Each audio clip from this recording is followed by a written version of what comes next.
আব্দুল্লাহ বিন ওমর রাদিয়াল্লাহু তাআলা আনহুমা, ওমর রাদিয়াল্লাহু তাআলার ছেলে আব্দুল্লাহ, তার কথা শুন। তার ছাত্র নাফে ছিলেন।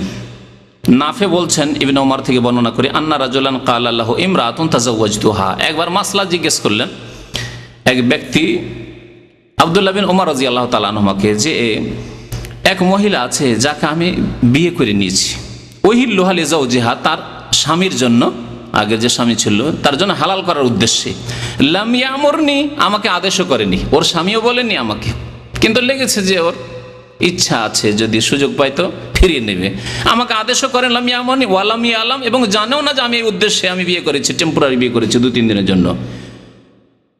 কাল্লা ইল্লা নিকাহ রাগবাহ, আব্দুল্লাহ বিন ওমর রাদিয়াল্লাহু তাআলা বললেন যে না, এই বিয়ে জায়েজ নয়, বিয়ে করতে হবে নিকাহে রাগবা, আগ্রহের সাথে, রাখার উদ্দেশ্যে, আমি রাখবো আগ্রহী হয়ে বিয়ে করতে হবে। ইন আজাবাতকা আমসিকহা, যদি তোমাকে ভালো লাগে তাহলে বিয়ে করে এবং রাখো তাকে। ওয়াইন কারিহতাহা, আর যদি তোমাকে ভালো না লাগে বিয়ে করার পরে তার সাথে তোমার চললো না, যে না একে নিয়ে চলা যাবে না, তাহলে ফারেখা, তালাক দেবে তুমি। কাল ওয়াইন কুন্না নাউদ্দুহু আলা আহদি রাসূলিল্লাহ সিফাহান, শোনেন, আর আব্দুল্লাহ বিন ওমর রাদিয়াল্লাহু তাআলা আনহুমা বলছেন যে আমরা এইরকম বিয়েকে, হালালার বিয়ে, কারো বিবি হালাল করার উদ্দেশ্যে বিয়ে করা, এই বিয়েকে আমরা রাসূলুল্লাহ সাল্লাল্লাহু আলাইহি ওয়াসাল্লামের জামানায় সিফাহান, জেনা, ব্যভিচার মনে করতাম।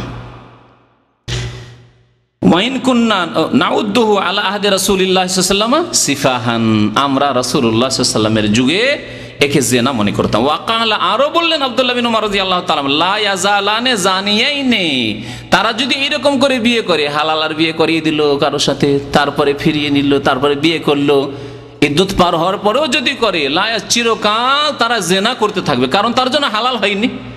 তো হারাম মহিলার সাথে যেমন যদি সহবাস করে তো জেনা হইতে থাকবে, জেনা হইতে থাকবে, এইরকম হালালার বিয়ের পরে যদি স্বামী ফিরিয়ে নেয় তাহলে লা ইয়াজালানে জানিয়াইনে, স্বামী স্ত্রী, ওই যে মহিলা আর ওই যে আগের স্বামী, সে যে দুইজনে এখন আবার হালালার পরে সংসার করা শুরু করেছে, দুইজনে জেনা করতেই থাকবে। ওয়াইন মাকাসা 20 সানা, যদিও দীর্ঘ 20 বছর তারপর বেঁচে থাকে, যুগ যুগ ধরে যদি বেঁচে থাকে, উদ্দেশ্য এই না যে 20 বছর পরে 21 বছর হইলে হালাল হবে, তাই কি উদ্দেশ্য?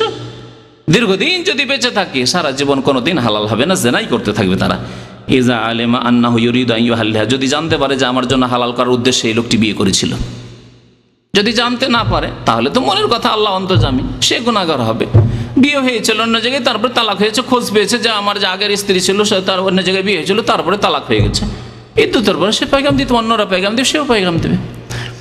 ওয়াহাজা কওল উসমান রাদিয়াল্লাহু আনহু, আর এটি হচ্ছে উসমান রাদিয়াল্লাহু তাআলা তৃতীয় খলিফার বাণী।